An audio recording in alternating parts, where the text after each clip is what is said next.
So, in Western society, America especially, specifically, there is this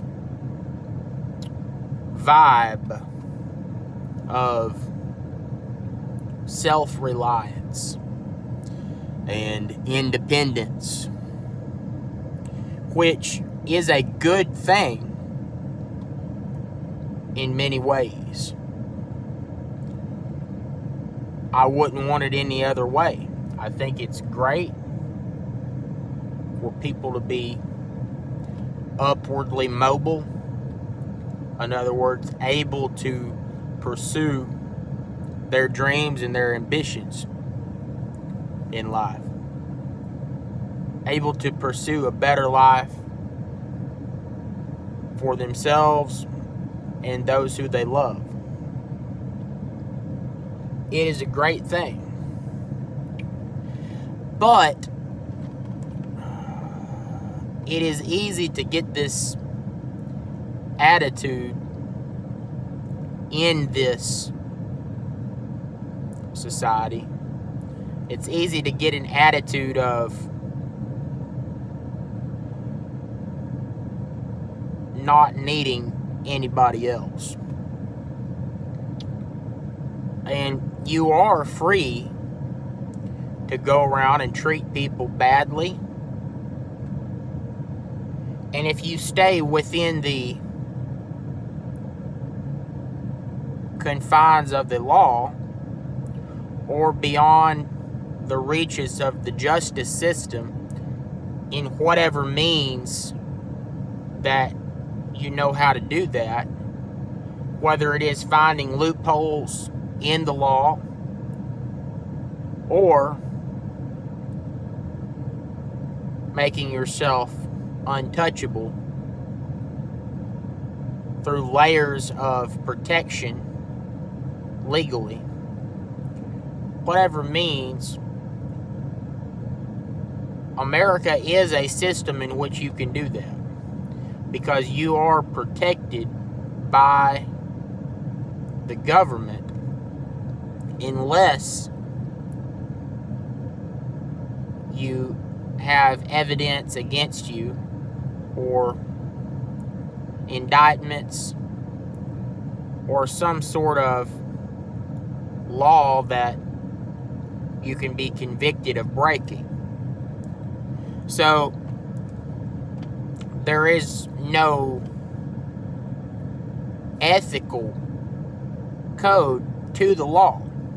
So you can behave unethically to people as long as you are in the confines of the law or beyond the reaches of the justice system.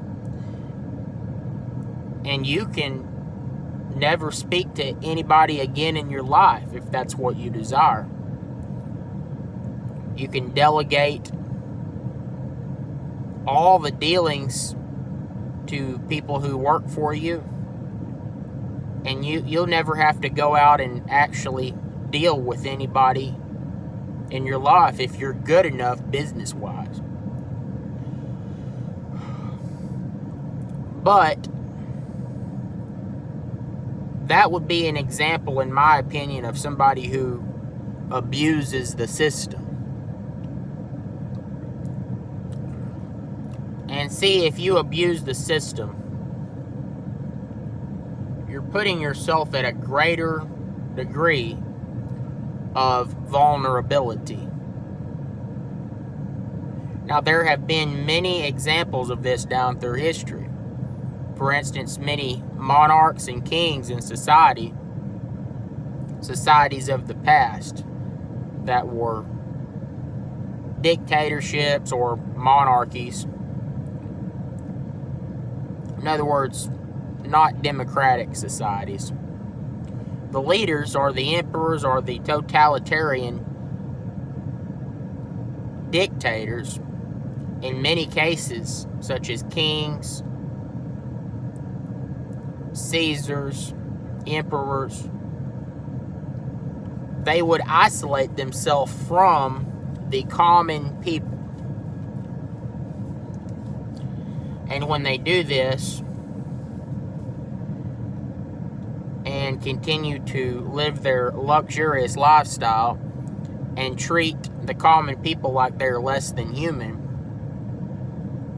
in many cases, the general population will turn against them. And in many cases, they will overthrow them. And it's not always bloodshed, but many people in their own inner circle will eventually turn against them, because there is so many people in the general population that dislike them enough that oftentimes people in their inner circle will find a reason or a way to put them in jail, to lock them up, to get them away from society. So, what is the point of me saying all this? The point of me saying all this is, even though I think Western society's romanticized, rugged individualism is a good thing as a whole, it can be abused. And the truth of the matter is that we all need each other. No matter how independent, how smart you think you are, you don't know everything. And I'm not saying this as somebody who thinks that I know more than you do. I'm saying this from a pure standpoint of observation of myself and other people. There's been many times that I thought I was very smart, and many times I have been proud of myself for accomplishing something that I had only dreamed of accomplishing in years gone by, and eventually becoming good enough at it to do it with ease over and over again. But when you accomplish one dream, then you set your sights on something higher. And no matter where you set your sights at, there is usually somebody who you find who has already done whatever it is you're trying to do. Many times, there are people who have done it way before you were even born. Maybe they're not even still alive. But whatever it is that you're trying to do, somebody else has already done it. And it's at that point that you realize how much you have to learn. And at that point, you respect many things that you were too ignorant at one point in your life to respect.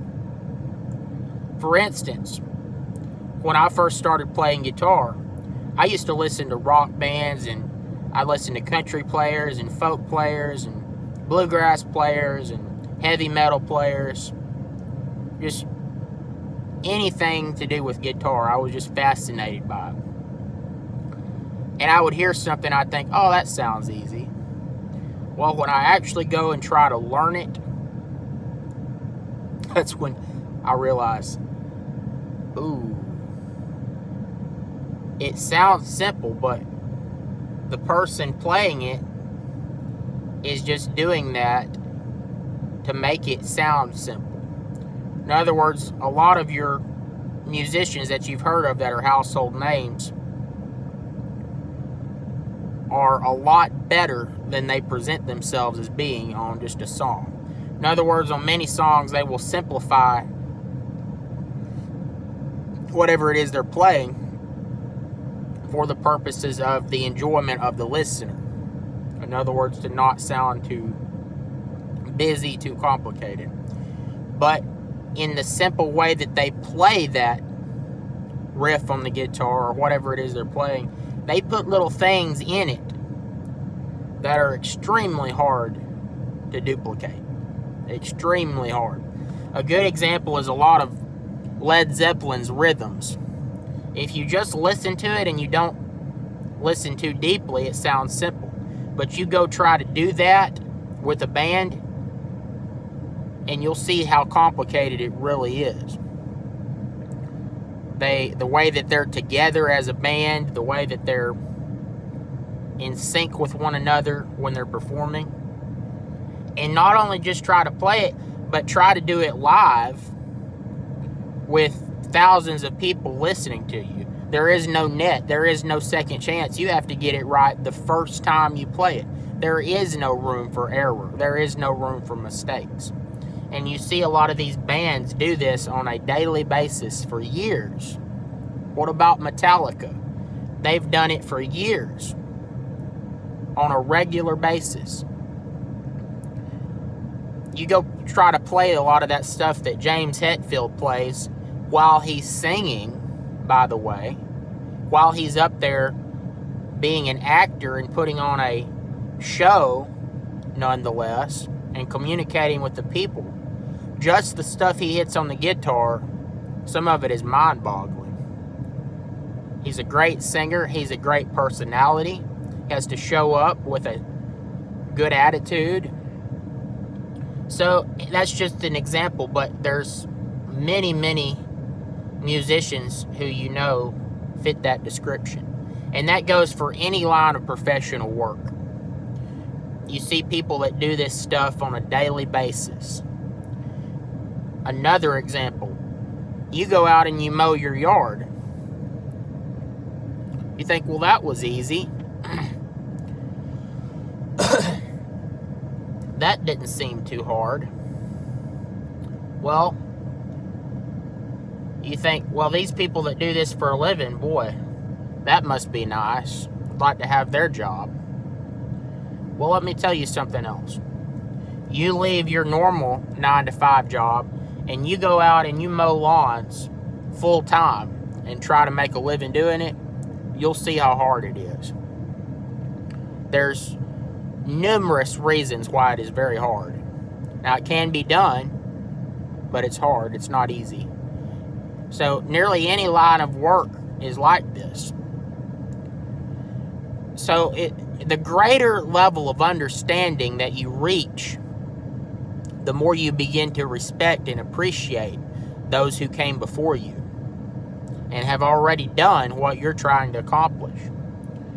But there's another side to that, which is don't let that discourage you, because no matter how great somebody was who came before you, there is still a need for you to do what you do. There's still a need for new blood in any trade, any profession, any task, any line of work, any form of art.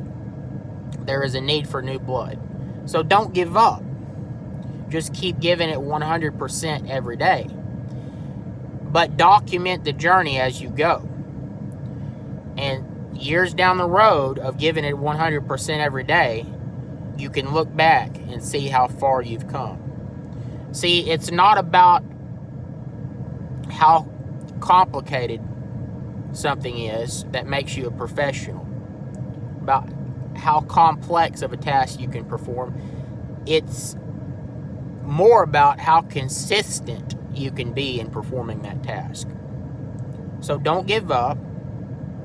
Don't slow down. Take it in stride. Give it 100% every day. And at some point, you can look back and see how far you've come. I hope this encourages you to try to be the best that you can be.